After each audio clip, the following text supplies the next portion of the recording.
Fala galera, vamos continuar nosso curso aqui de redação. Eu sou o professor Alisson e estou aqui para a gente completar o nosso módulo 2, hein? Estamos chegando ao fim aí do nosso segundo grande módulo, oitavo tema do curso, né? Então a coisa está andando bem, vamos fluir aí e nós vamos encerrar o nosso ciclo do módulo 2 agora com as temáticas ligadas à violência e uma discussão extremamente importante: violência contra a mulher no Brasil, feminicídio e estupro em debate. Perceba, portanto, que eu estou trazendo um debate sobre a violência contra a mulher, um debate extremamente importante, diga de passagem, a lógica argumentativa não acho nem tão difícil, porque a gente debate, discute isso há muito tempo no Brasil e tem sido cada vez mais, tem evoluído cada vez mais o debate e até o combate sobre o fenômeno, sobre o problema, mas que está alinhando, portanto, aqui para a gente duas grandes questões, né? Feminicídio e estupro. Para a gente não ter que trabalhar dois temas ligados a isso, eu fiz uma abordagem que a gente possa fazer alguns argumentos ligados à discussão do feminicídio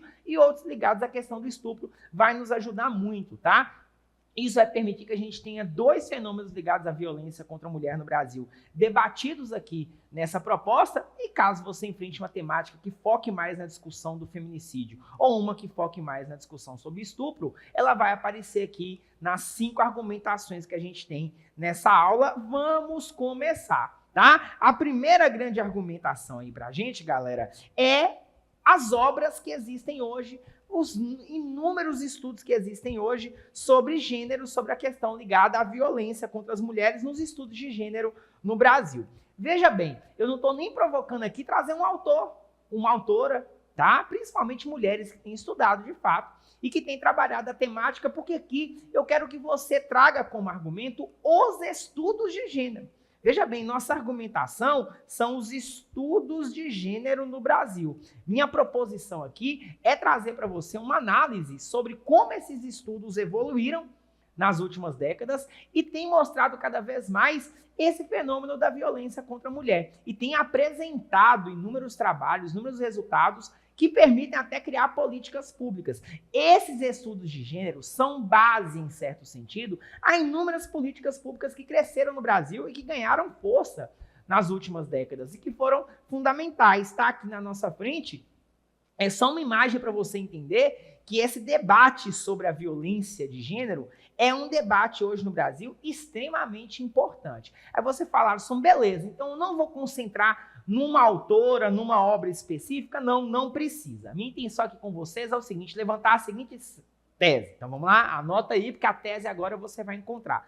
A ideia é, a violência contra as mulheres no Brasil persiste como um fenômeno extremamente importante. Beleza, um dos temas do Enem de mais ou menos 10 anos atrás era a persistência da violência contra as mulheres no Brasil. Então, discutir que a violência contra as mulheres no Brasil continua sendo extremamente grave, e um fenômeno social que precisa ser combatido de maneira grave, veemente, de maneira enérgica, isso nós estamos cansados de saber. Alisson, qual é a minha tese? É mostrar que um dos elementos que mais tem contribuído para se discutir, para apresentar essa violência e gerar políticas públicas, são os estudos de gênero. Estudos que hoje no Brasil são extremamente fortes. São uma das áreas mais debatidas no país. Gente estudando em tudo quanto é lugar, galera. Na USP, na Unicamp, na UFMG, UFRGS, faculdades do Nordeste brasileiro. Hoje as especialistas e especialistas em gênero e na discussão de violência no Brasil, para trabalhar a questão das mulheres, cresceu de maneira enorme, tá? Enorme. E esses estudos têm sido estudos fundamentais. Então, Alisson, a minha tese são os próprios estudos. É isso. Perfeito. Sem precisar focar numa autora específica, sem precisar focar num elemento específico. Esses estudos chegaram a algumas conclusões importantes. Anota aí.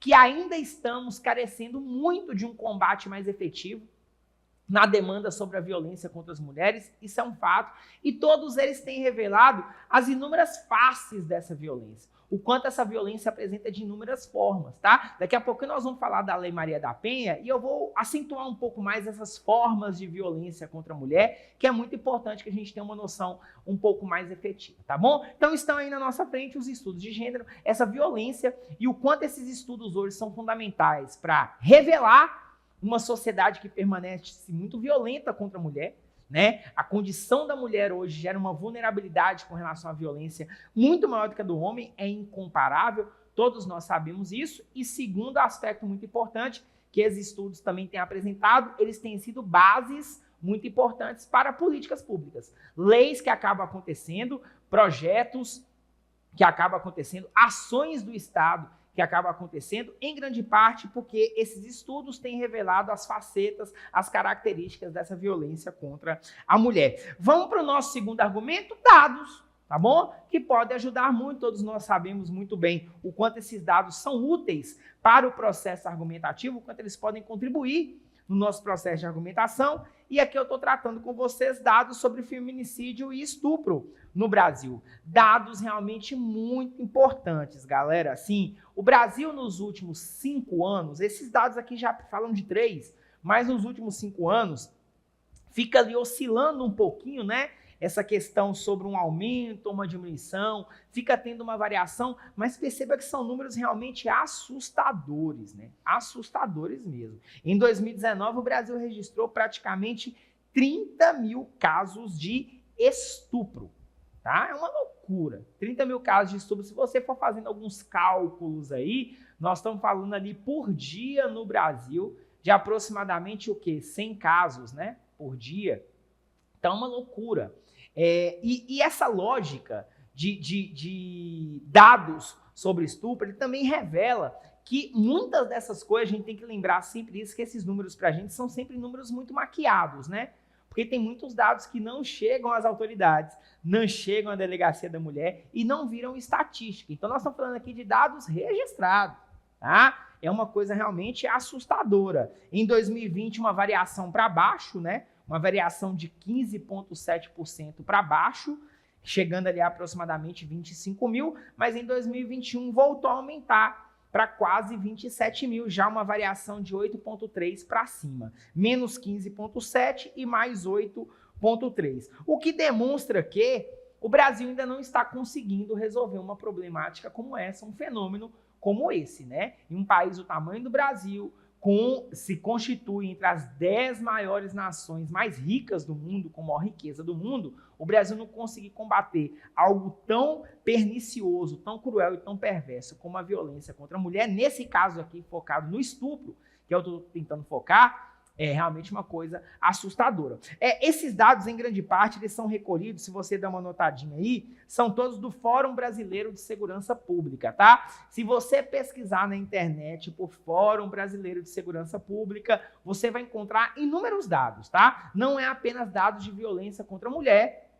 Eles tentam pegar esses dados das secretarias de segurança pública dos principais estados do Brasil, principais capitais, principais cidades. Não tem de todas as cidades do Brasil, isso é verdade, não é possível encontrar de todas, mas isso vai gerando uma média estatística que permite, a partir desse fórum, você ter uma noção um pouco melhor sobre essa evolução e esses números realmente estarrecedores sobre estupro no Brasil. A tese a ser levantada aqui é muito simples, né? O Brasil ainda é um país onde o número de estupros é uma coisa assustador. Eu sei, gente, que nenhum estupro é aceitável. É evidente. Se a gente tivesse com um dado aqui de 15 estupros no ano ou de 30 mil, a gente estaria falando de algo realmente absurdo. Eu sei do que eu estou falando, mas é inegável que esses números realmente assustam de maneira impressionante, né? Num país como o Brasil, que ainda já tem uma legislação que evoluiu em muitos aspectos, que é a tese que eu vou falar agora para vocês daqui a um minutinho, é inegável que esses números realmente,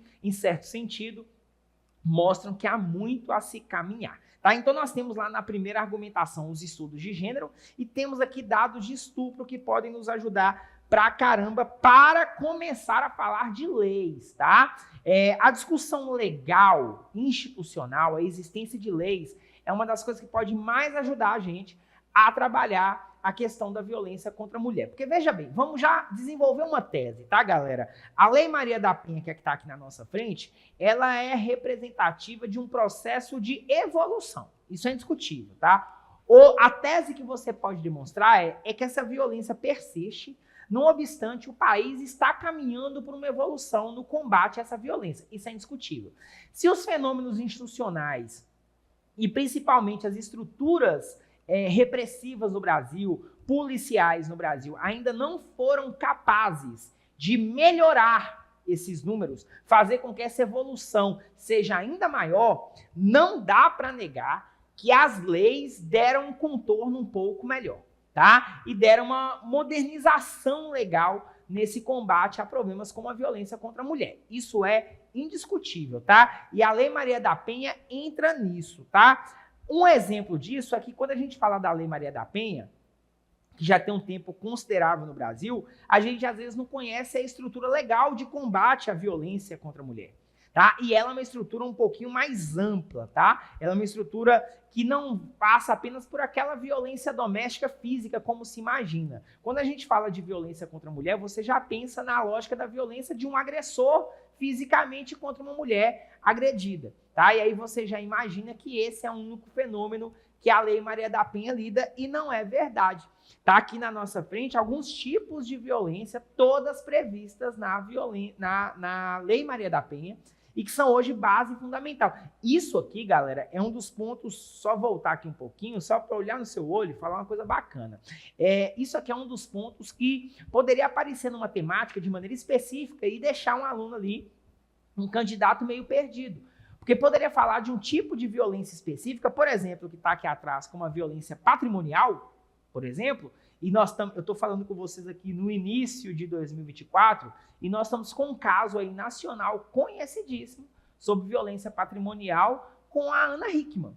Tá? Ali uma das questões a ser discutida é a violência patrimonial, né? Ela acabou denunciando o marido dela por questões de violência em casa, inclusive um ato físico de violência é denunciado por ela, mas a questão do patrimônio dela, da riqueza dela acumulada, do controle do marido sobre a riqueza dela, que foi gerado com o trabalho, com a fama e com a imagem dela, passa por essa discussão aqui da violência patrimonial. Então, você imagina uma redação que toque só na discussão da violência patrimonial. Você teria a Lei Maria da Penha como base para você, porque ela prevê o debate sobre isso. Nós temos a violência moral, né, que passa por questões ligadas à maneira como a mulher é apresentada na sociedade. Um homem pode provocar uma violência moral a essa mulher sem tocar nela, sem dar um tapa nessa mulher. Né? Ela pode ser humilhada em termos de sociedade, em termos de família, ela sofrer por uma humilhação social muito grande. Essa violência moral é um exemplo disso.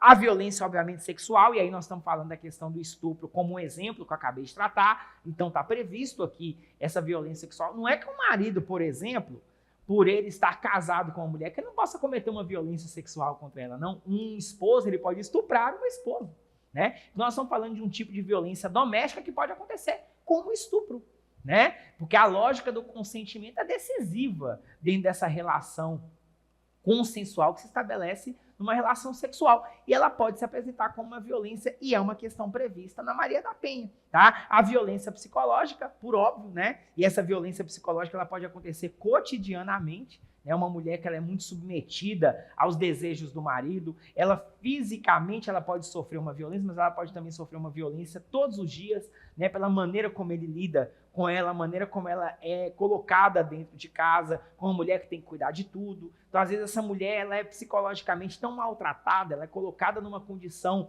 psicológica de maneira tão desumana em casa, que isso é um tipo de violência também prevista na Lei Maria da Penha. Então, a Lei Maria da Penha ela é muito mais complexa do que a gente imagina, tá? Vale estudar a lei ao fundo, porque ela previu muitas situações. Inclusive, há um instrumento dentro da Lei Maria da Penha que permite o afastamento imediato desse esposo com relação a essa mulher, ou mesmo não seja esposo, pode ser um namorado também, enfim, né, uma pessoa que mantém uma relação com a outra, permite esse afastamento imediato desse agressor com relação a essa mulher agredida, que é a medida protetiva. Tá? Ela pode ser alcançada rapidamente, um juiz vai dar imediatamente essa medida protetiva que vai impedir que esse cara se aproxime fisicamente dessa mulher, o que pode evitar, obviamente, outros tipos de violência, além da violência física, como a psicológica, como a violência moral, enfim, que são elementos previstos na Lei Maria da Penha. Então, a tese que eu quero colocar aqui para vocês, para a gente começar a desenvolver o final dessa primeira parte, é que a Lei Maria da Penha, ela é hoje um instrumento muito interessante, tá? Se a gente tem muita coisa a evoluir, não dá para negar que a lei, ela realmente deu um passo à frente, tá? Ela permite essa mulher hoje ter mais instrumentos legais para se proteger. É lógico, né, galera? Se a gente está falando de uma lei que evoluiu e de um fenômeno social que ainda é tão gritante, é porque a gente também está falando de uma sociedade com uma cultura violenta, a gente está falando de uma sociedade com uma cultura machista, onde a posição do homem ainda é colocada numa posição de poder extremamente visível, todos nós sabemos disso, e isso vai gerando a violência contra a mulher. Então tem vários outros fatores que passam por isso, inclusive na nossa segunda parte do curso, usando mídias, eu vou conseguir dialogar isso um pouco melhor com vocês. Mas seria uma tese muito infantil você falar que as leis no Brasil não evoluíram, que o Brasil não tem leis capazes de combater o fenômeno. Isso não é verdade. Eu dificilmente sustentaria numa redação como essa uma lei falando que instrumentos legais do Brasil não foram capazes. Você pode falar que os instrumentos legais não foram capazes ainda de resolver o problema. Isso é verdade. Tá? Agora, falar que eles não existem seria um grande erro. Tá? A Lei Maria da Penha é um exemplo claro nesse sentido. Então, nós temos aqui uma caminhada, portanto, por 3 argumentos, só refazendo aqui o nosso caminho, as análises teóricas dos estudos de gênero, que desnudam e, ao mesmo tempo, permitem políticas públicas mais efetivas, de qualidade, para combater essa questão da violência contra a mulher, dados sobre feminicídio e estupro, que mostram que realmente é um fenômeno hoje de grande preocupação, e a sociedade, a mulher, ela fica muito vulnerável a esse fenômeno da violência sexual, e a Lei Maria da Penha, que oferece a gente uma base argumentativa um pouquinho diferente, de demonstrar que há tentativas, há passos que estão sendo dados na tentativa de combater essa violência contra a mulher, mas que persiste por variados motivos, variadas questões de ordem social, cultural, legal, institucional, né, que faz parte de tudo na sociedade, compõe toda a sociedade, e nós temos ainda mais 2 argumentos para poder falar um pouquinho melhor sobre isso, tá bom, galera? Um beijão, a gente volta na próxima aula. Valeu!